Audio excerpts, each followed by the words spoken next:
शनिशिंगणापूर येथील प्रसिद्ध देवस्थानाचे विद्यमान उपकार्यकारी अधिकारी आणि माजी विश्वस्त नितीन शेटे यांनी आत्महत्या केल्याच्या धक्कादायक घटना समोर आली आहे.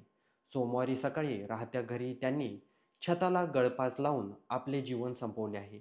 शेटे यांच्या आत्महत्येमागे नेमकं कारण काय आहे हे अद्याप स्पष्ट झालेलं नाही. मात्र या घटनेने देवस्थानाच्या कारभाराभोवती निर्माण झालेले वाद पुन्हा एकदा ऐरणीवर आले आहेत.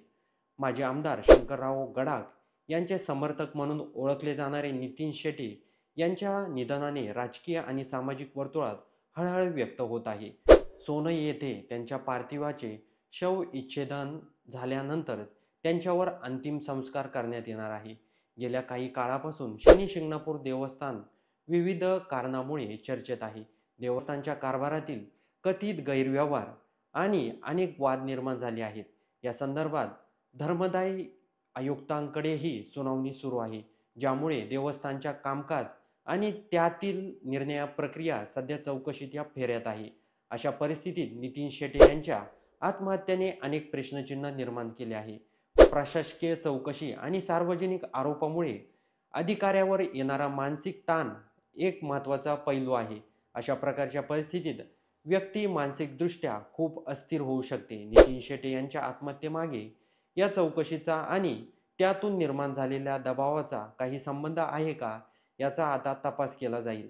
पोलिसांनी या घटनेची नोंद घेतली असून आत्महत्यामागील नेमकं कारण शोधण्यासाठी तपास सुरू केला आहे. त्यांच्या कुटुंबीय आणि निकटवर्तीयांची चौकशी केली जाईल. तसंच देवस्थानच्या वादग्रस्त प्रकरणामध्ये त्यांचा काही सहभाग होता का, याचीही पडताळणी केली जाईल.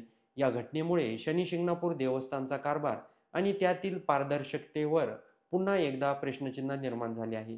या आत्महत्येचं सत्य समोर येणं गरजेचं असून यामुळे देवस्थानच्या भविष्यातील वाटचाली संदर्भात काही महत्त्वाचे बदल होण्याची शक्यता नाकारता येत नाही. सार्वजनिक जीवनातील एक जबाबदार अधिकारी असलेले नितीन शेटे यांची अशा प्रकारे एक्झिट घेणे अनेक प्रश्न उभे करत आहे.